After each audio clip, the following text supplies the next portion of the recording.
Hello, good evening, everybody.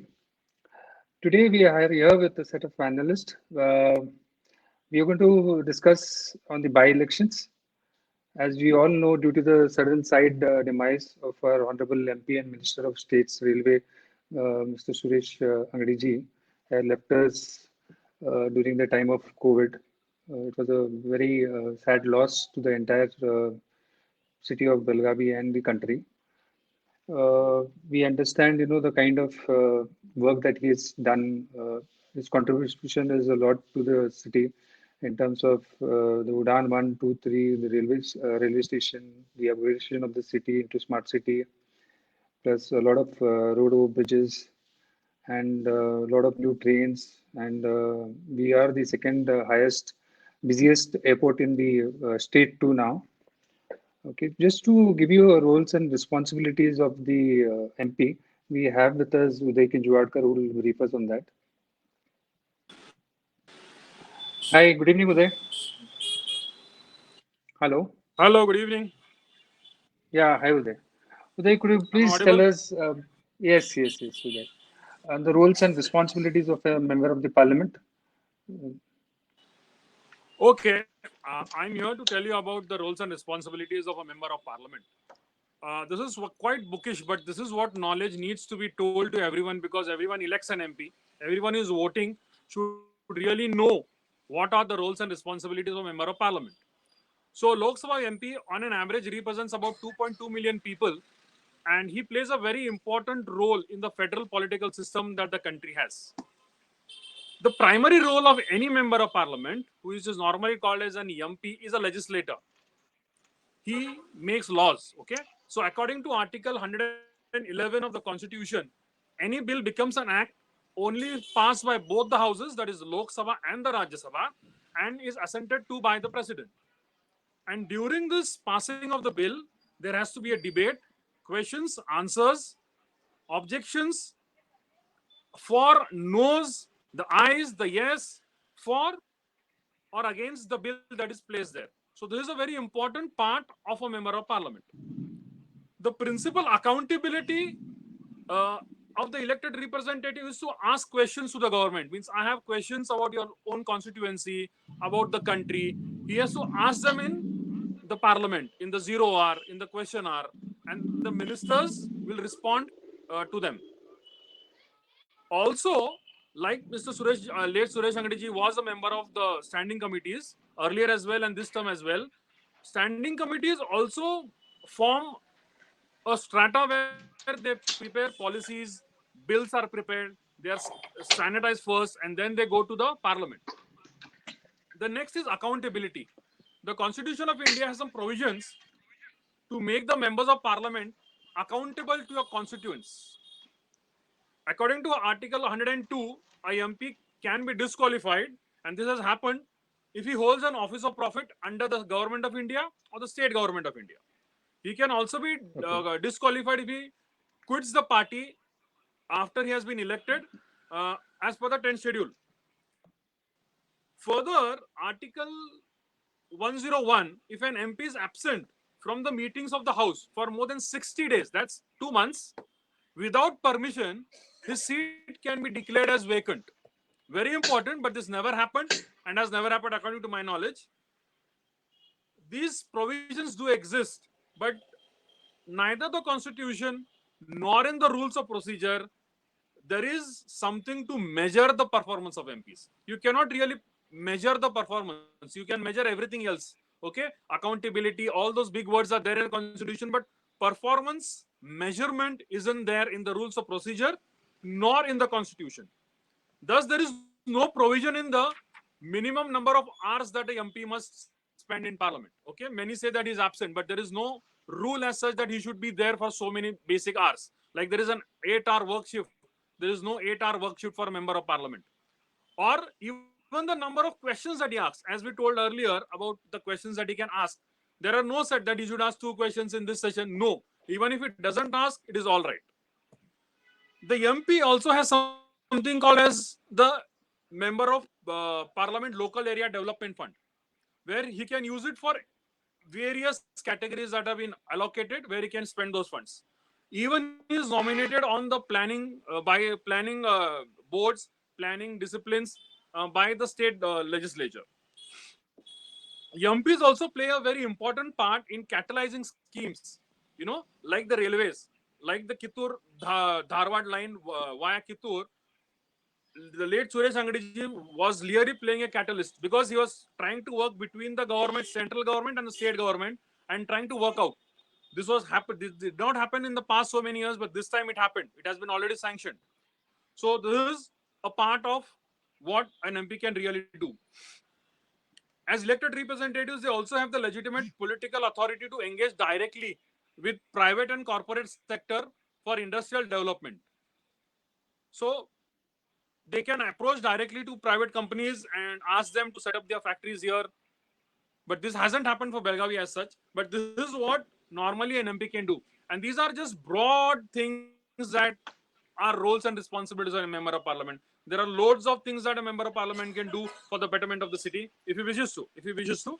And we as citizens should always try and elect someone who can fulfill all these things. Okay, that's over and out from my side, Kiran. And Uday, we have 8 assemblies, right? Yeah, we Hello. have 8 assembly constituencies currently in our Lok Sabha constituency, parliamentary constituency. Okay, that's Arbavi, Belgaum Uttar Dakshin, Rural, Vailungal, Sondati, Ramdurg, and Yellama. Correct? Absolutely. Okay. Thank you. Thank you so much, Uday, for being with us. Yeah.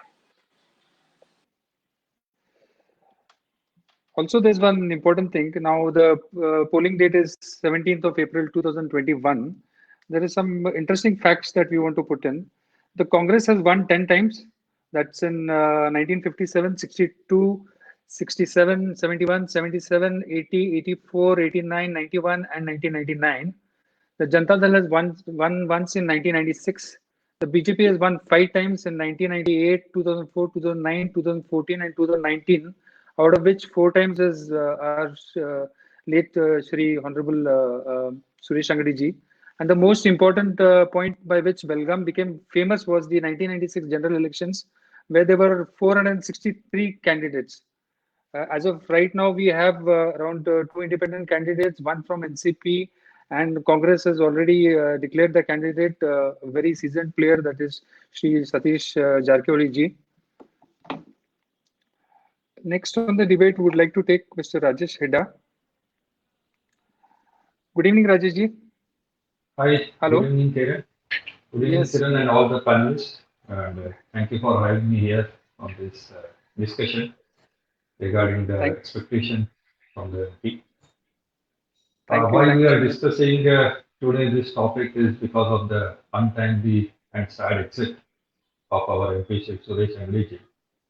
As it is said, it requires 2 to 3 decades for a person to reach at that level.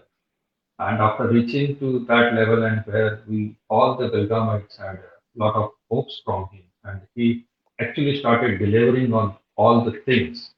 And it is a bad luck for all of us that we lost him in the pandemic.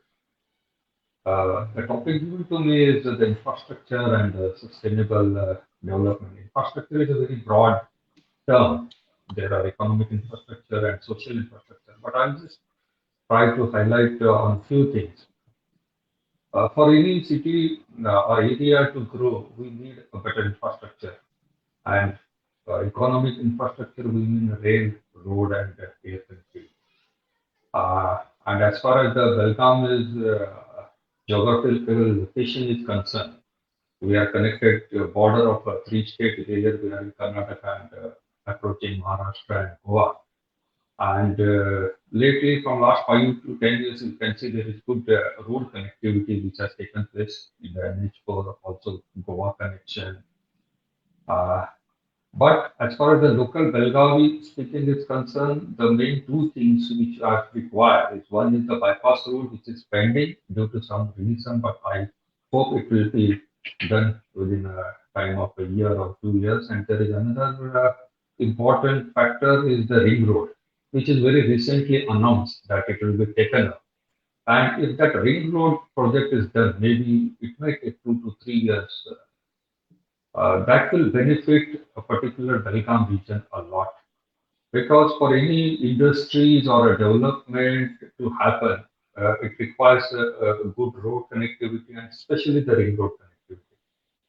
And as far as the railway connectivity is concerned, I think we have good connectivity. As far as the pre-pandemic level, if we talk, we had a good rail connectivity, sufficiently good trains were available. And I hope they will again come once we come out of this situation, pandemic situation. And fortunately, we have a great air connectivity due to efforts by all the forums and the politicians. The airport started working, and we see that it's operating at its maximum level. And we're fortunate enough that we have a great air connectivity. When we come to the sustainable part of it, you have some questions in it? Yes, Rajesh ji, I just wanted to ask you, how is it the city development interconnected with the infrastructure of the place? See, for any business person or for any industry to come to Belgaum, they look at the connectivity, the road connectivity, the rail connectivity, and the air connectivity. Because for people to travel to come, and then again, this hospitality sector, we should have good hotels here for the people to come and stay. Luckily, in recent years, we have good hotels. And the commercial zones, we need good commercial zones in the city and good industrial zones so people can come. As they say, see, we are the people who, the businessmen and the industrialists will provide jobs. When we talk about job creation, we cannot be dependent upon the government. And as they say, government is doing more and more of a privatization. As they say, government has no business to be in business. So it is the people, the entrepreneurs, the industrialists, the businessmen, and where we, when as a business point of view, we look at any city or town, we see the connectivity. How people are, the rail, the road, and air. So more people can come, more people can travel. In a less time, people can travel to the more area. So those are the things which are required for a city to grow and the industries and the business to grow. As far as the sustainability is concerned, when we talk about from the real estate point of view, we need some better layouts and more residential land available. Belgaum, it is one side, it is the advantage that we have a military, huge parcel of military lands. One side we have a huge forest area. One side we have a Air Force land. So the expansion point of view, we don't have a free hand to expand on all the four sides. If the ring road comes, we'll have more land available to make housing more affordable. So that is one required. And as the master plan of the Belgaum is due in the next year, we are already given suggestion to make available more residential zone land. So land can be acquired at cheaper rates and affordable housing can be provided. One more thing about the layouts, we are constantly in touch with Buda and all to stop the illegal layouts because there are so many hurdles in the ease of doing business. When we see there are so many hurdles for doing official real estate business as far as the layout is concerned. The residential zone, buying the land, then changing the land use, then conversion to non-agriculture, then the layout. The procedure takes more than 1 year and sometimes it takes more than 2 years. So we expect the government and the lawmakers to see to it that the things are done in the timely manner and with ease of doing business. Then we can see the cost of doing all these things will come down and the people will get maybe the plots and maybe the apartment at a lesser price.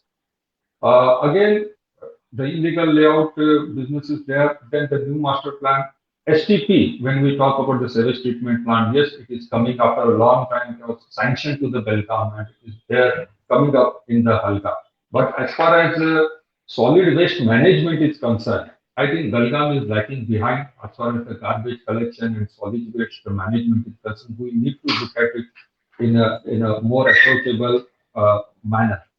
So I think the social infrastructure, there are other panelists who may speak about the primary education and The public transport is also important part of it. We need to have a better public transport in Belgaum, and then the affordable primary education and the affordable health care. These are the few things which the government or the lawmakers and the elected representatives need to concentrate upon. Thank you very much. Yes, thank you, Rajesh ji. It was a pleasure having you. Thank you. Yeah.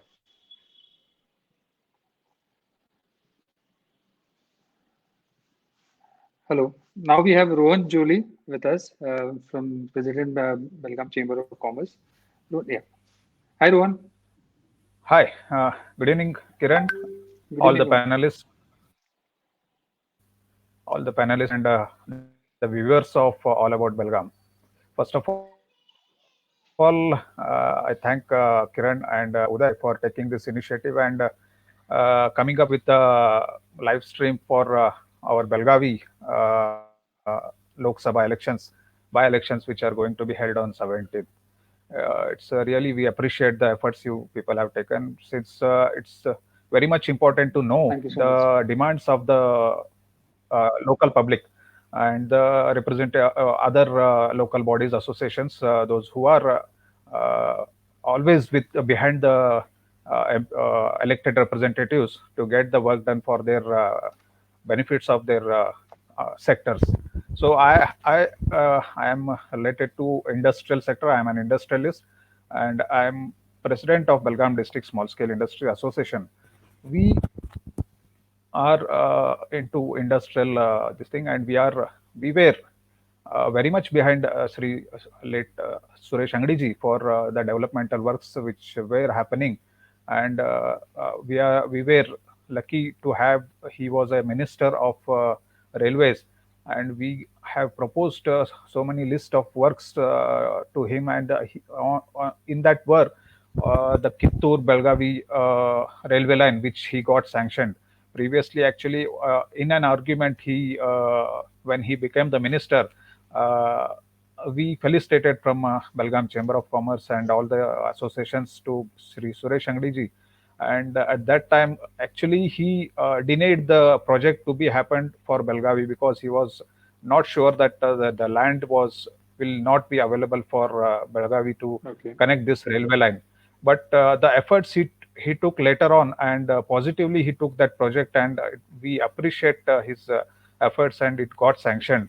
The day when we went and felicitated Sri Suresh Angadi, I think it was the last meet, but we people met him and we felicitated from Belgaum Chamber of Commerce and Industries and Belgaum District Small Scale Industry Association.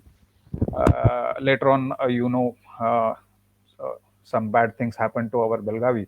Now it has come again to elect a new MP to our constituency, and there are list of works to be done for Belgavi constituency. As far as industries are concerned, we need a large-scale industry, some large-scale industries to come up in Belgavi, which can generate employment as well as ancillary units. MSME units can be developed because of the large-scale industries. We have requested for tractor industries to establish here, because since so many years there is a demand. Belgavi has been neglected because of the border issue, the language issue, everything. But now the time has come. People are aware that border issue as well as language issue. Apart from this, we need development and the progress of Belgavi to be done, because our students, our entrepreneurs are not able to sustain in our district.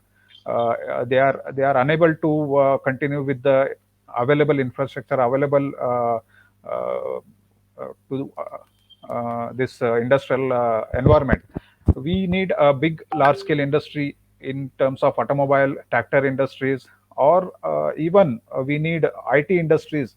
Large scale industries has to come to Belgavi, wherein we can have more number of ancillary units, more number of employments can be generated. Even we need a ESIC hospital, which is central funded, and we have requested it for to be happen in Udembag or Mache industrial area, so the employees can get benefit of the same. Even we need a provident fund office here. We need so many other offices which can be governed by the uh, government, and it should be accessible to all the industrialists as well as the employees of our district. There are many things which can be done by a member of parliament. As rightly said, if some industries are willing to invest in Belgavi, uh, they have to be provided with good kind of infrastructure. They should be A single given some window good clearance. now, good incentives has to be given, especially to attract large scale industries. They always see whether all the other facilities are available, whether the land is available at cheaper cost, because some other states are giving a very throwaway price land costs. Since see after having a Rohan, can large you scale put some industry, examples wherein we have lost some good industries or something like that? there are so many industry we have lost since past. Even Zuari was already sanctioned to Belgavi. So many Okay. other industries were sanctioned, but see, uh, only concentrating on Bangalore and not concentrating on other districts is not feasible for Karnataka's developmental growth. We need big industries to come to all other districts also. Now, as far as MPs are concerned, MPs has to go and sit in front of these big company CEOs and the management, and they have to convince them to come to Belgavi, and they have to explain, because we are having a very good environment for industrial development in Belgavi. But because of these leadership willing leaderships are not available in our district. The So lack of willpower. Right? lack of willpower is so the industries are not coming to Belgavi. They have to go and convince. It's a kind of marketing they have to do. Asked all the voters of Belgavi to 100% they have to come out and they have to vote for this election by elections. They should not just see that the candidates are not if they are not even they are not happy with the candidates given by the uh, parties. They can come out and they have to vote. And whether we even if they are not happy with the candidates, they can vote for Nota. We are having a very good Absolutely. constitutional this thing given by our constituency, not to vote to the panelists, or not to vote to uh, the candidates which are on the this thing. At least everyone So in have to short, come out. And, Rohan, we need a visionary leader, a visionary MP, who can understand the core strength of our industries, what we manufacture here and could be sold outside, plus ease of businesses for other industries, bigger industries to come, so that most of the employments get generated, and the unemployment sections can be taken care of. yes, Because the I think MP whoever Belgavi Industries, yeah. Sorry, whoever sorry. comes must be a committed person, and we have to watch. Now I think 3 years are left for again for elections for Lok Yeah, Sabha. 2.5 years. These are the 2.5 years which will be like it will be a example to be it will be a challenge to be given to the MP whoever elects. Then we have to think, if he succeeds in these 2.5 years, we'll have to vote for these candidates for next term also. Otherwise, we'll have to directly we'll have to see that we have to change the MPs or the elected representatives. So all that we need to do is wait and watch what BJP has got. Will it give a young candidate, a seasoned player? Will it be a male? Will it be a female? So there's a lot of Yeah, speculations going around. yeah. So let's hope for See, the best. always. I mean to say is it should not be like only politics with the caste, politics with the money, politics with the Yes. power. It's The high time we move ahead with all these things. politics is not a business. It's a social work. It has we elect our MPs, MLAs to do the work work of our constituency, and to give good employment to the people of their constituency. But it should not become a business for the MPs. What Correct, I mean to exactly. say. Yeah. So thank you. If any questions are Thank you. there, I can answer. Yes, for them. we'll Thank you. move ahead with the questions later. Thank you.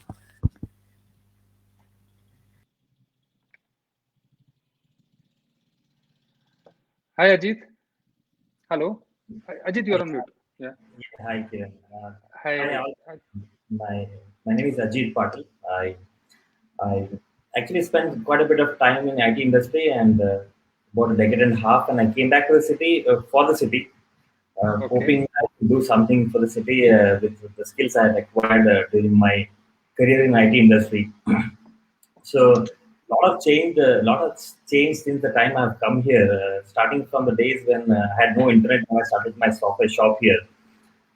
From the time when now we have some amount of good internet with not only us as fast broadband providing, but also many other players.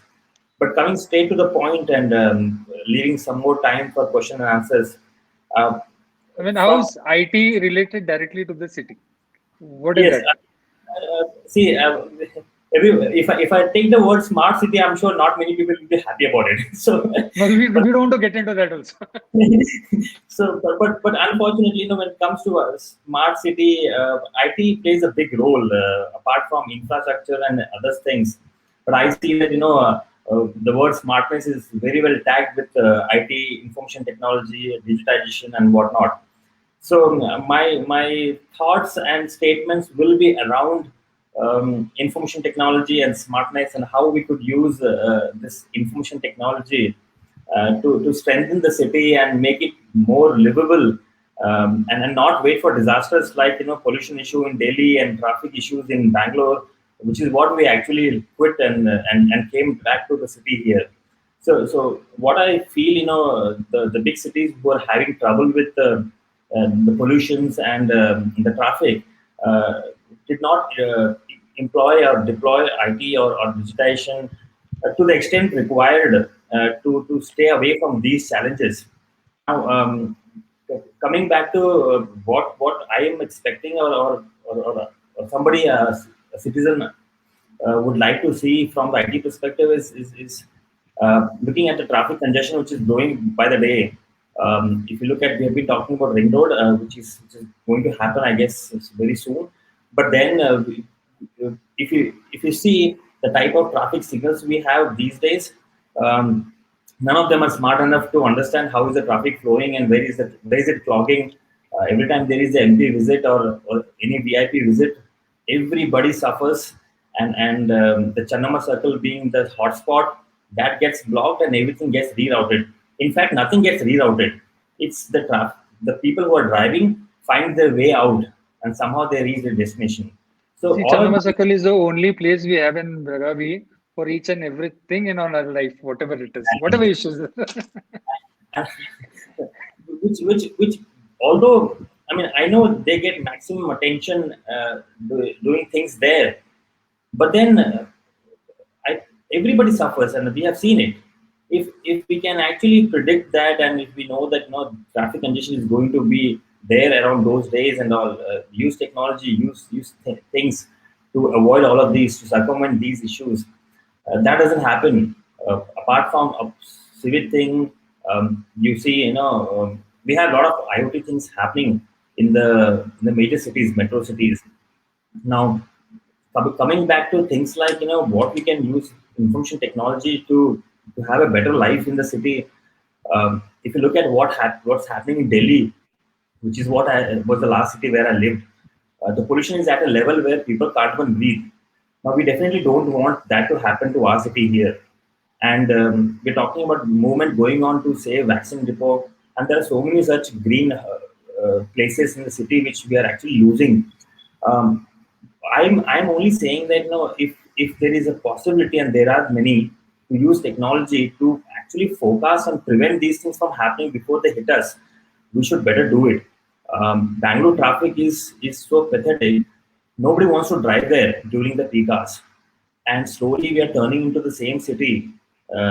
If we don't plan for it ahead, we'll probably get into the same trap all over again. So things like waterlogging. We just saw just few days back. We had a little shower, and the whole south is suffered because of the Tilak Wadi clog. And it's very surprising that something which is so basic, we're struggling with those things. Who are going to be responsible for these things, and how are we going to plan to fix this?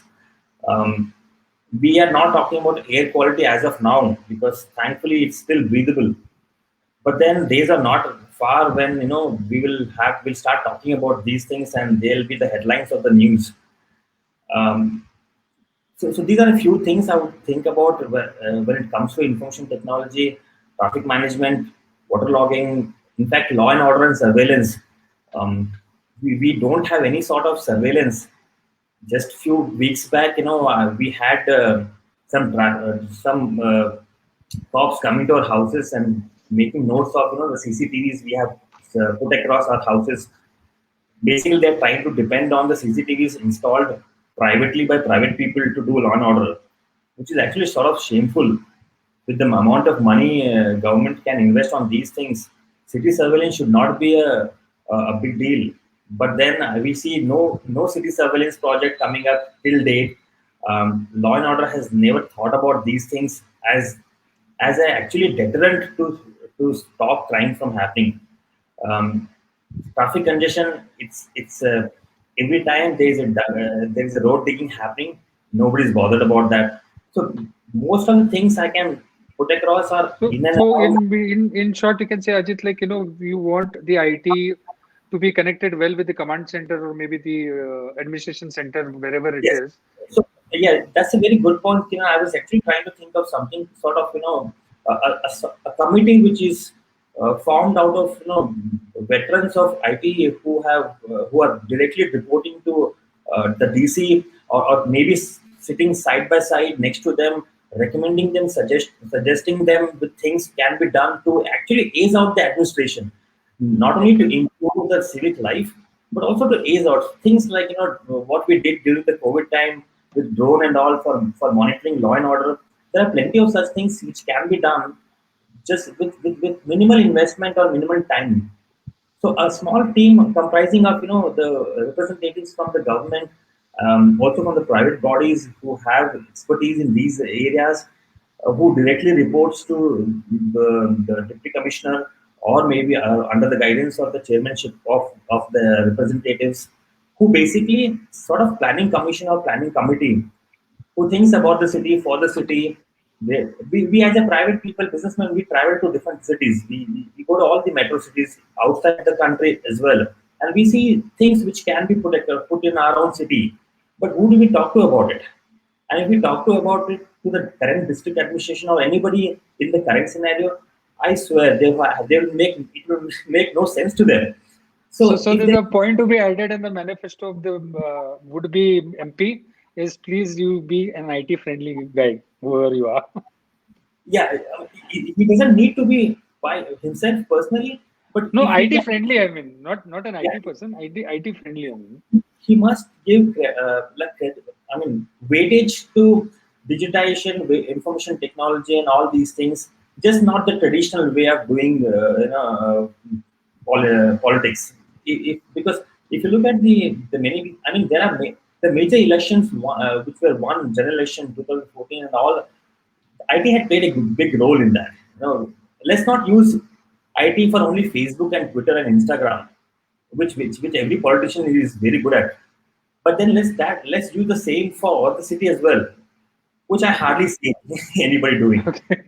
I would like to wrap it up saying that let's not restrict the IT only for your politics and your Make campaign. the civic amenities or civic work more easy, Yes. friendly, on a click of a button, whatever. Let's not the senior citizen wait in the queue for paying the property tax he himself. I mean, there are so many such things which can very easily be done. The moment the elections are over, I don't see anybody talking about anything on the Facebook. It's all over.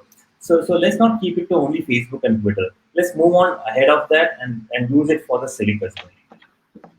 Okay. Thank you so much, Ajit. It was a pleasure having you. Please be connected. I'll just get back to you. Thank you. Hi, Ryan. Hello. Your mic is on mute. Yeah, am I audible now? Hello. Yes. Hi, Ryan. Could you have hello, just a Kiran. short introduction of yourself, please? Yeah.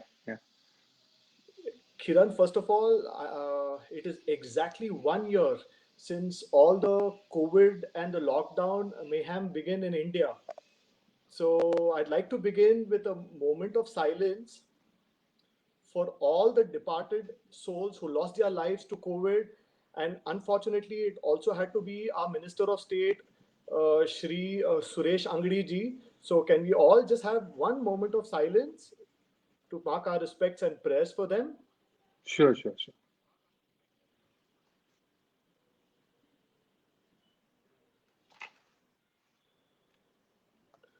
Good evening, ladies and gentlemen, and our esteemed panelists today. I am Rehan Mujawar, and been born and brought up here at Belgaum, and I'm a fourth generation transporter. So we are into transport and real estate as well. Yeah, so basically, I'm from die-hard fan of Belgaum, and as much as I can, I just love Belgaum. Born, brought up, everything Yeah. in Belgaum. Educated, everything. I can't We think know of since each other from a long time now. living anything else. Yes, Kiran. My first question to you would be elaborate on minorities in Belgaum. See, to understand minorities here at Belgaum, we also need to understand the geographical location of Belgaum. I guess our panelist earlier said the location of Belgaum, we border about three states, Goa and Maharashtra predominantly. So these states have a lot of influence on Belgaum. And also the culture of these states, it is blended with our own Kannada culture here at Belgaum, and it has created another rich heritage which is unique in itself, and historically also Belgaum was influenced earlier by the Adil Shah kingdom. The Peshawas also, the Maratha Peshawas also have were there at Belgaum. And Adil Shah had his for a very short time he had his army base here. And they've been living in peace and harmony since then. you know Even back then in the fort, you find Kamal Basti, which is the ancient Jain temple. It is still there in peace and harmony, and it is still maintained the same way as it was decades and years ago, centuries ago, if you may say. So Belgaum, has more of linguistic minorities more than religious minorities. So that's all I want to say. So when we are at a time like into language issues and all, is it okay to mix religion and politics? See, Kiran, as rosy as I may sound, that religion and politics should not be mixed. It is just not possible. It's still be mixed. It is just not possible. So our father of our nation also, Shri Mahatma Gandhi ji, once told that religion can never be separated from politics. By this he meant was, the moral values and ethics of religion should be inculcated in our political leaders. So now tell me one thing, Kiran. If someone is very pious, very religious, and he's true to himself and true to his people, you tell me, can he be corrupt? Can he do any harm? Can he do any wrong? No. So no religion teaches you to do any harm or do wrong. So I feel, the more religious people you have, or the more religion, and if they're really following their own religion, I feel, politicians will be the best people on earth. Then your suggestions on for upliftment and betterment of minorities? Nay. But again, I'd like to add to it, Kiran. But these days they've been using religion as a tool, by doing vote bank politics and to divide the society, disturbing, communal peace and harmony. This is not right. And eventually they end up pleasing only a certain section of society, just to win elections. So this is the 21st century now, and this is so not acceptable anymore. And coming to your question, you asked suggestions for upliftment of minorities, right? Yes. It is one and only suggestion, Kiran. Follow the constitution. in specific Article 15, Article 25, Article 29, and Article 30. So very shortly, I'll tell you a little bit about these articles. Article 15 says that there shouldn't be any discrimination based on religion and caste. Article 25 tells that everyone has their freedom to follow any religion of their wish. Article 29 says protection for religious and linguistic minorities. And our, the last Article 20, let me just go through. Yeah, it gives you the right to establish and, run your own education institute. So if we are all able to follow the constitution, not just our leaders, but also our, citizens and everybody, if we're just able to follow the constitution as well as our religious books who tell, who always tell you to do good, I think we can never go wrong. And in the end, there will be communal peace and harmony. So if somebody comes to you asking for vote, what will be your thing? See, And be candid, like whatever it is. Any candidate. See, even though you've given me a special topic saying that minorities, I would like to say that don't give any special importance to be it even minority or majority. Okay. Kiran, I'll just give you a small example. You go to any city. For example, if you go to Bombay, if you go to Crawford Market, it is exactly the same, way it is now as it used to be about, many decades ago.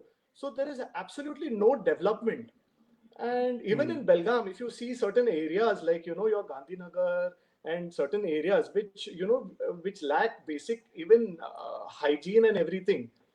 So my thing is like how you treat everybody equally. Don't give any special importance to any community, be it a minority or a majority. But if you're just able to treat everybody equally and every location or every sector of society equally, there'll definitely be development, and you'll have my vote. Thank you, Ren. Thank you so much. It was nice hearing you. Okay, thank you so much. Hi, Swati. Hello. Hello.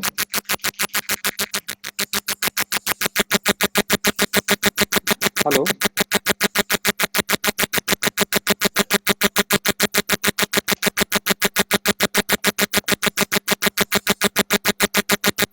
Hello.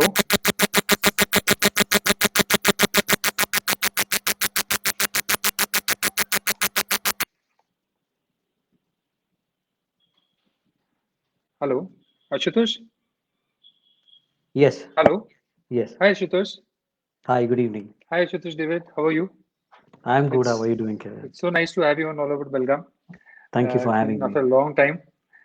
Hi, Ashutosh. Could you please introduce yourself to our viewers, please?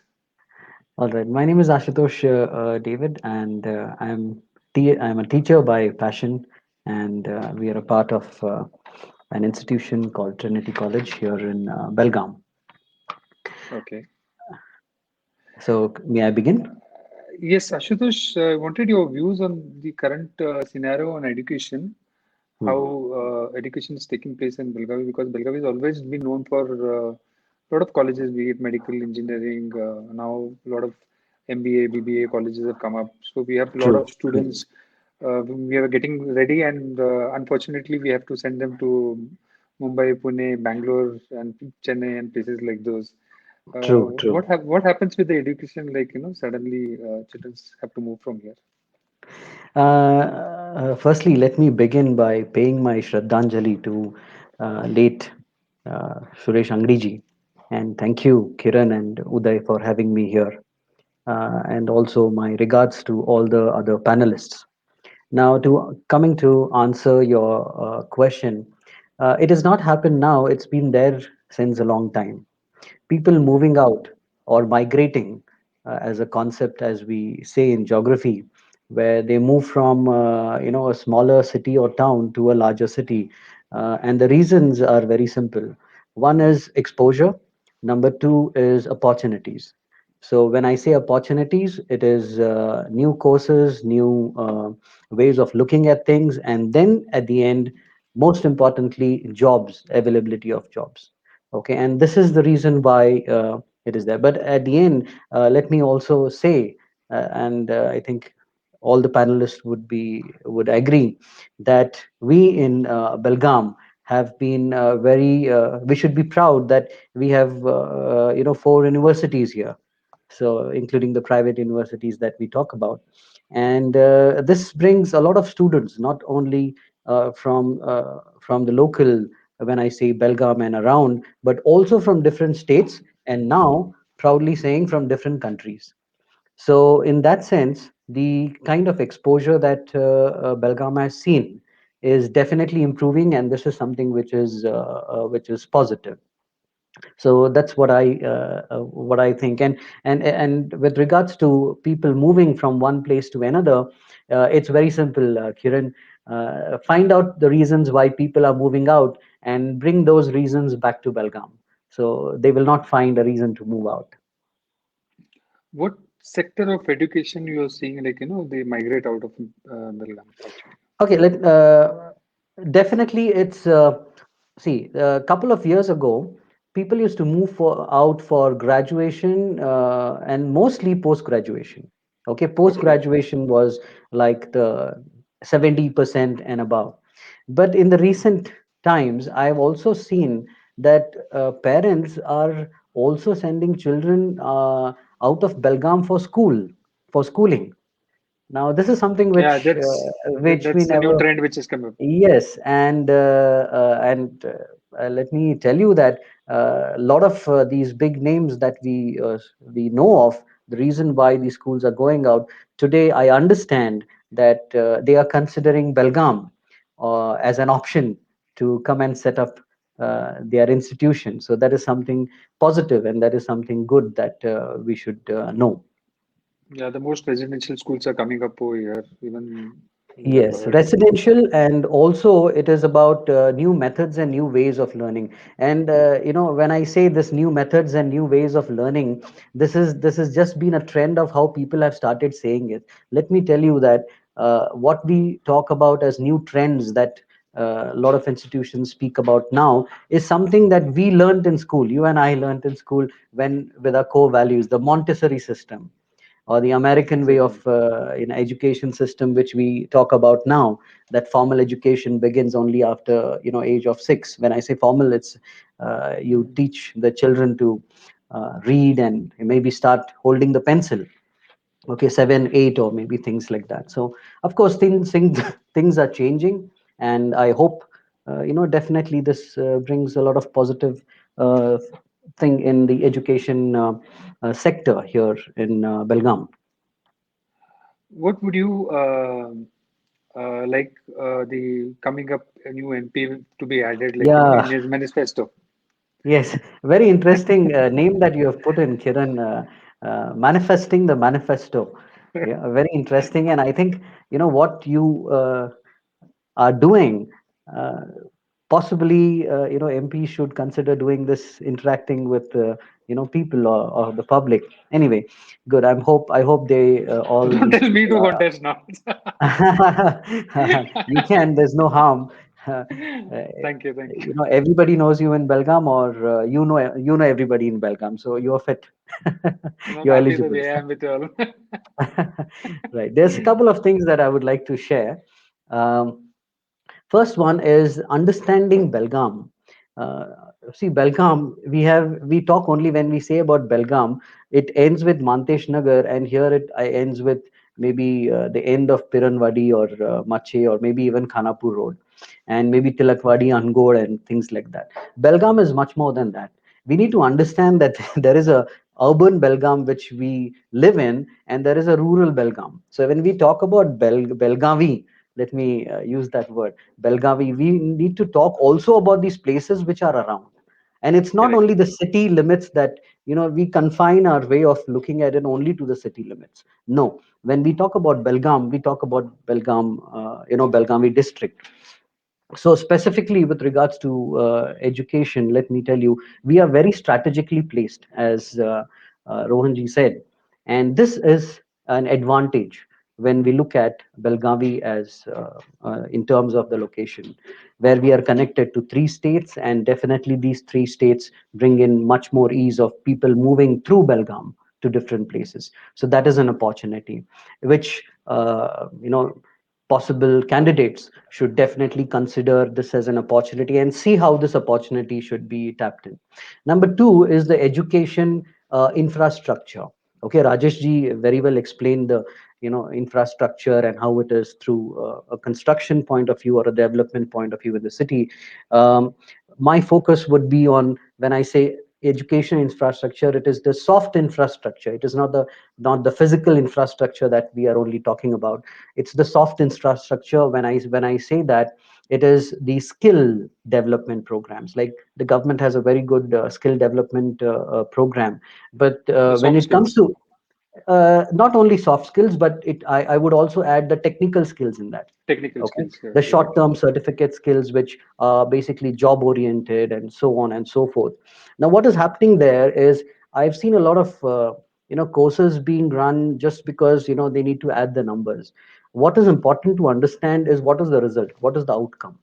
Now, prospect candidates should basically find a transparent way of actually making sure or finding a way to quantify what is the outcome. Okay, if there were 1,000 students who got certificates under the skill development program, what is the outcome? When I say outcome, out of 1,000 students, how many students got jobs?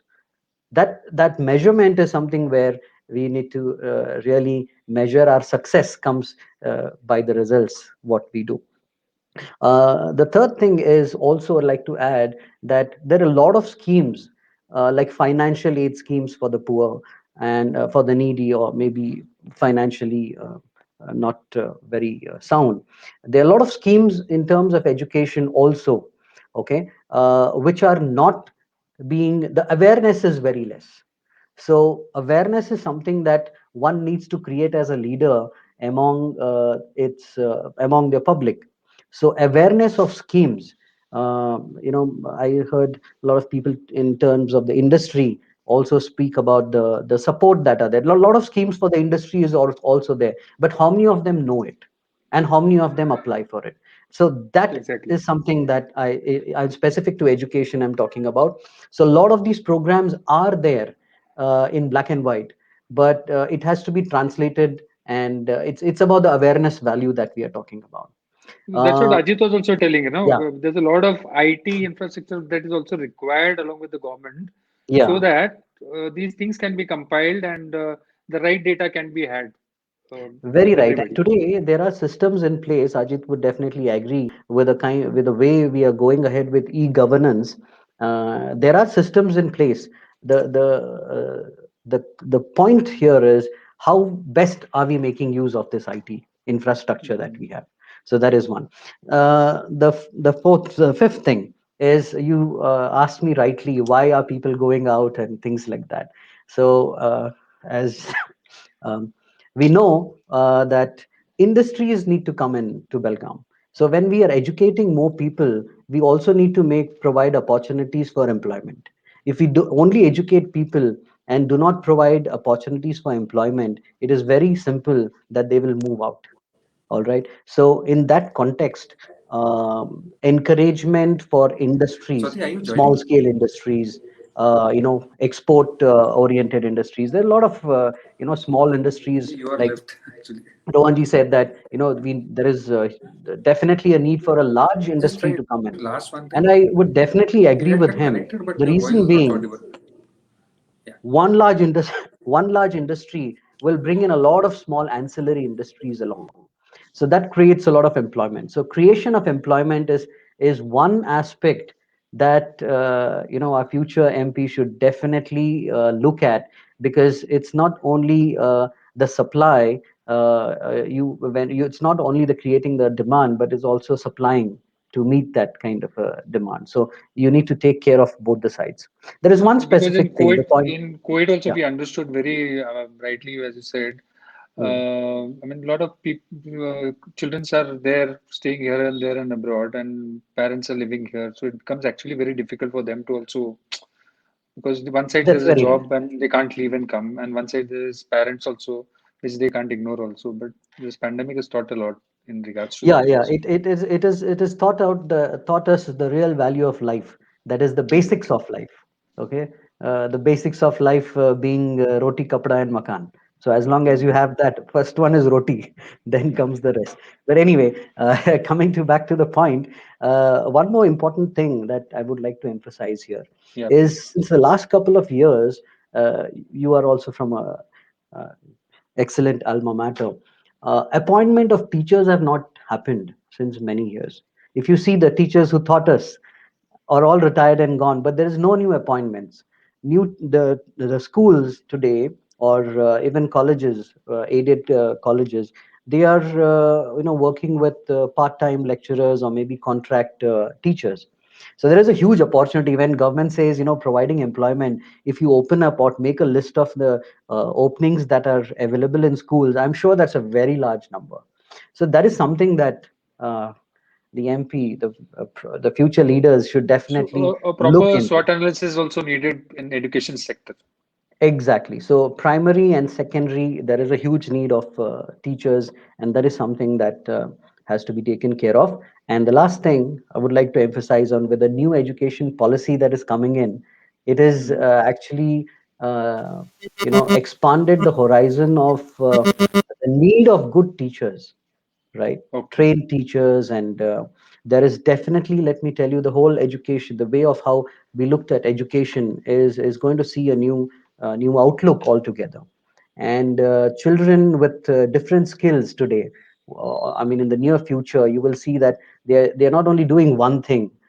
They can do. They will be equipped with doing many things. This is A what lot of the new multitasking. education policy exactly. They'll learn not one skill but more than one skill, which is very good, and that's what real education should be about. So I think that is something that I would like to emphasize on, based on what you asked me to speak on education and the career opportunities. Let me Thank finish you. with Yes, one yes, please. quote that I was just going through, uh, connected with education and politics. I don't know if there are people who are there, how it will be useful, but definitely I'm sure it caught my attention. It goes like this: knowledge of human nature is the beginning and end of political education. So knowledge of human nature is the beginning and end of political education. So you may be a politician, but understanding human nature becomes very important. All right. So anything else that you would like to ask, Kiran? Thank you, Shutosh. It was a pleasure having you. Just stay connected. I'll get back to Yes, you. Thank you. my pleasure. Thank you. Hello, Swati, can you hear?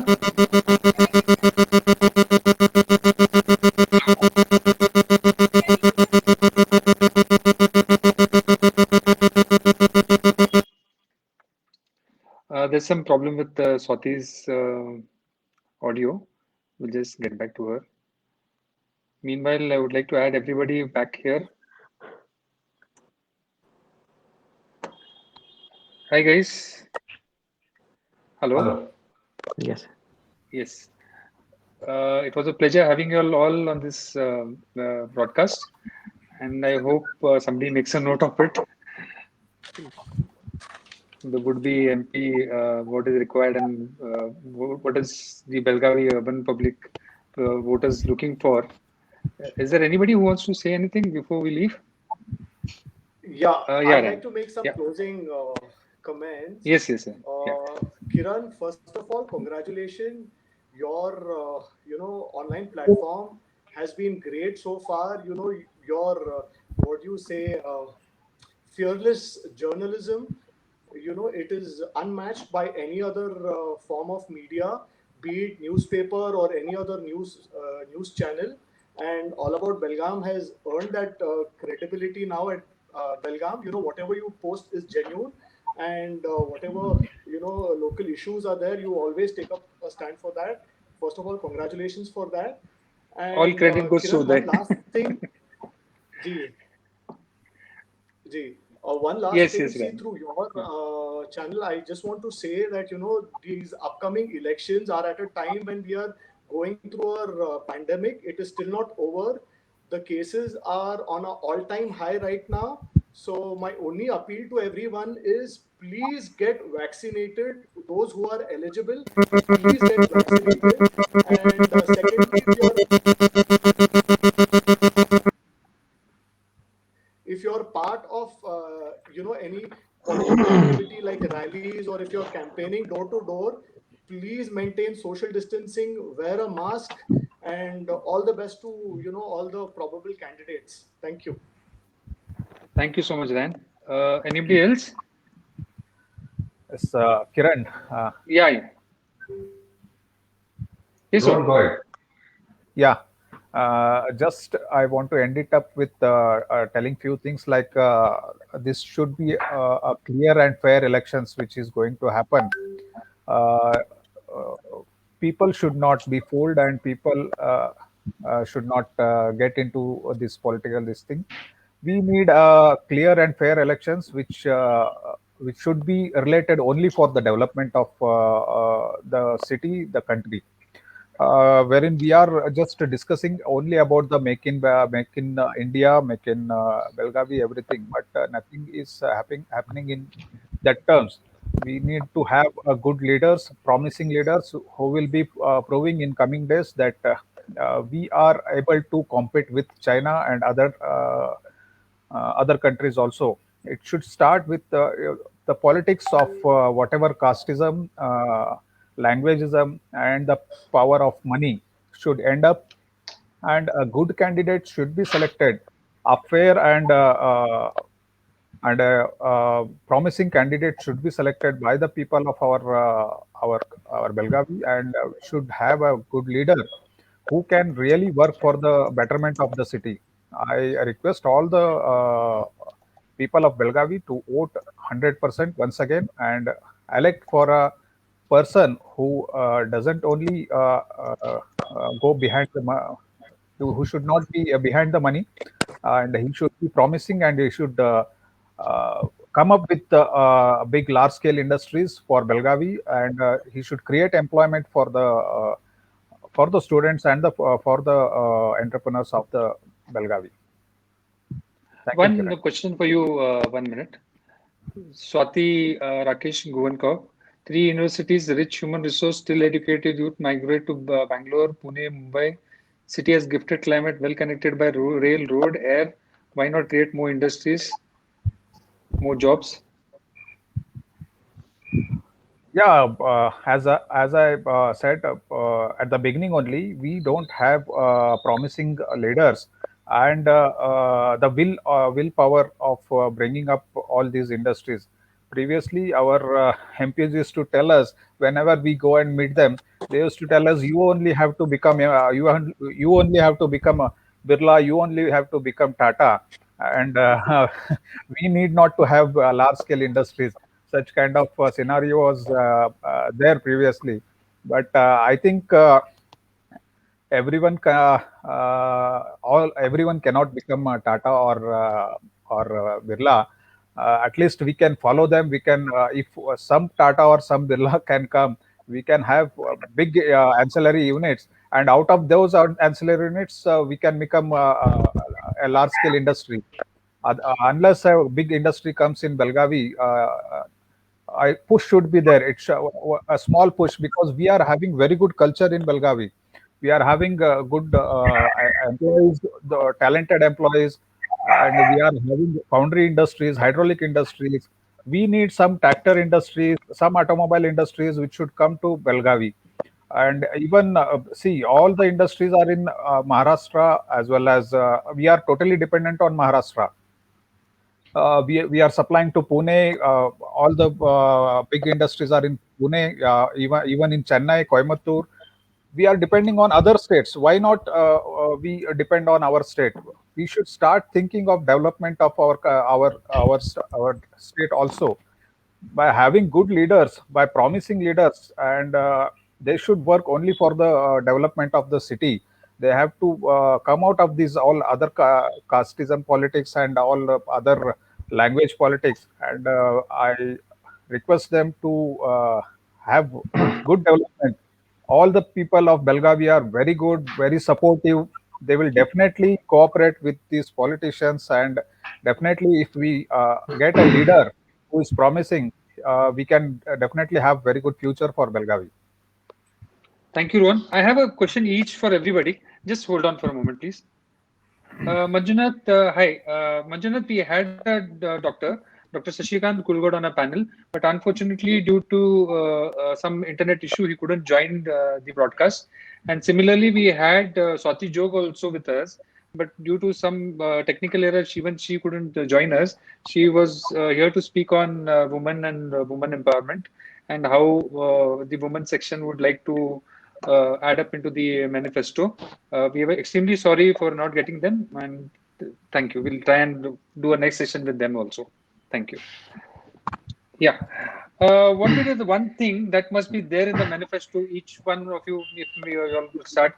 I would like to start with Ajit. Ajit. Well, just a short thing. What you would like to add up? Prime Minister Modi has been telling Digital India. I would like to look at Digital Belgavi for the manifesto.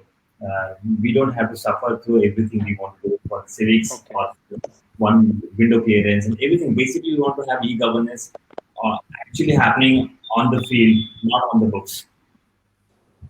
Yeah, she has this for you, Swati Rakesh Gonko. Develop Belgaum as an educational and IT hub should be a part of the manifesto. Correct, exactly. She's taken up a question. Yes, Ashutosh. What's that one thing that must be there in the manifesto of the MP? Providing more job opportunities, finding avenues of providing more job opportunities. I think that is something which will have a ripple effect across the industry, and not only in one sector but many other sectors. So as I very strongly agree with what Rohanji said about the large scale industry. If one comes in, I'm sure it's a ripple effect. You will see the effects of it. So that's the one thing. I would take up this question from Shubham Ginde. Should also look into government high schools, provide good education with new technologies in government high schools, and colleges should support art and artists. Very true. This is one part which gets neglected let me add here. If you go to government schools today, this is something which I am very thoughtfully telling you. If 2 years ago or maybe 3-4 years ago, I wouldn't have said this. Okay. If you go to government schools today, not all of them, but of course, definitely if you go to schools today, you will see a lot of change. And I'm very happy to say that when I say change, it is for the good. So you will no more find, our impression about an old, unpainted, unclean building or government school is all changed. The picture is changing. There is a lot of infrastructure, but now it comes again in terms of implementation, but at least it is one step ahead. So government education is definitely something which is happening, but there's a lot more to do, of course, at every point. Yes, thank you, Ashutosh. Rajesh ji? Thank you. Yeah, what would be that one for this good initiative you have taken? It's for the people of Belgavi. Yeah. We should have one voice and some platform to express our opinion and views. And I'm happy that all the panelists have shared their inputs and insights. I only hope that we should get good choice to vote. We should get some good candidate who has a vision of at least next 20-30 years, what kind of Belgaum we see in the next coming 10, 20, 30 years. And I only hope we get good candidate and good choice. Thank you. Thank you. Rian? Yeah, Kiran, hello. I guess we all unanimously agree that some big industry or some big institute should come to Belgaum. But a suggestion also for the MP who is going to be elected.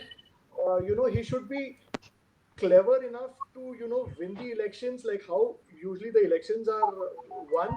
But he should be smart enough to eventually do what is better for the whole city or whole district as a whole. Not just just pleasing his vote bank.